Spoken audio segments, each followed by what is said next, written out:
I have a confession to make. It's hard for me to put this out there, send it into the world, but I feel like we're all friends here, and that you won't judge me too much for being embarrassingly honest with you. You promise you won't tease me? Pinky swear? Okay, here it is. I am not perfect. That was tough to admit, but it's the truth. I'm not perfect. Like everyone else I know, I'm a deeply flawed person.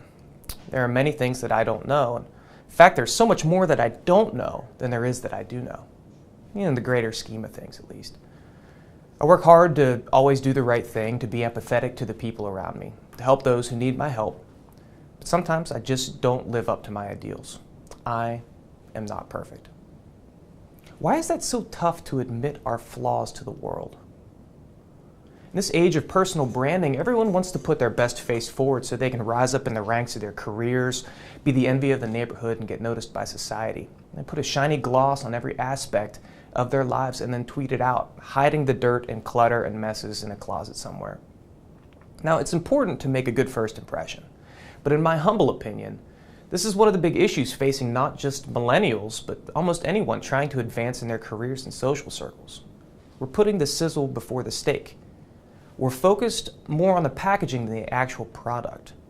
We aren't being honest about what our personal brand really stands for. Well, let's take a step back. I'm sure many of you have heard of personal branding. It's defined as the practice of people marketing themselves and their careers as brands. Now, the purpose of branding is to set one entity apart from the rest and create a lasting impression. And that doesn't matter if the entity is a company, a product, or a person. And you see personal branding constantly in both traditional media and social media. Celebrities, politicians, and other public figures have meticulously crafted their personal brands, and it affects every aspect of their personas.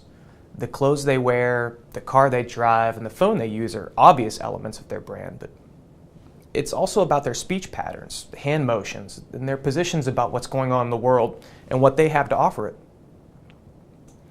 We regular folks also have personal brands. Do you identify with hipster culture?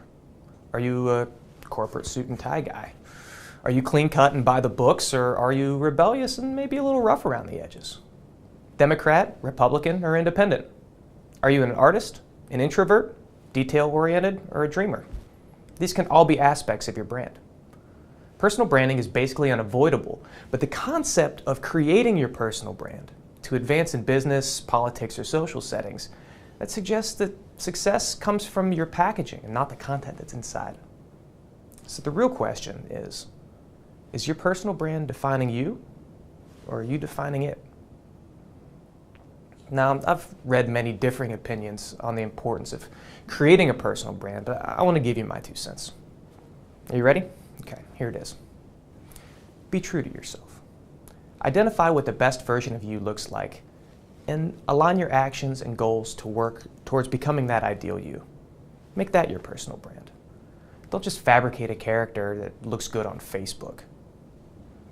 Try to be the best person that you can be. What does that person look like? For example, I've already told you that I'm not perfect. I have good days and bad days, just like I'm sure you do. I'm a work in progress. But when my friends and coworkers think of me, here's a couple things I hope they think of. Mike is a creative guy. He can write, play music, draw, make movies. He's a maker. Mike doesn't take himself too seriously. He's a positive guy. He tries to see the bright side of everything. He genuinely cares for the people he associates with. If you're a friend or a client or just someone that Mike bumps into now and then, when he asks how you're doing, he really wants to know.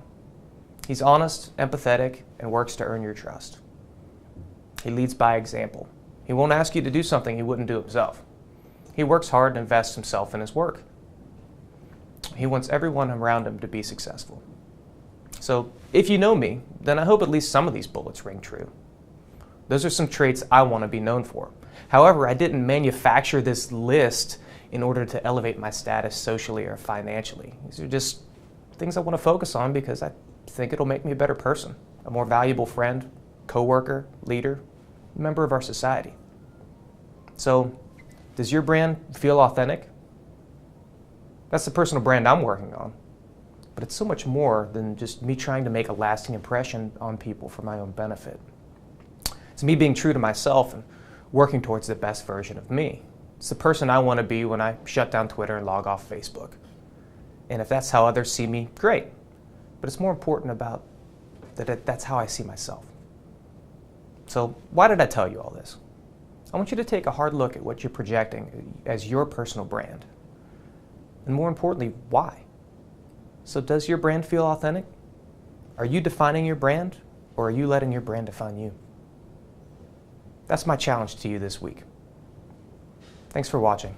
We'll see you next time here on IAM TV.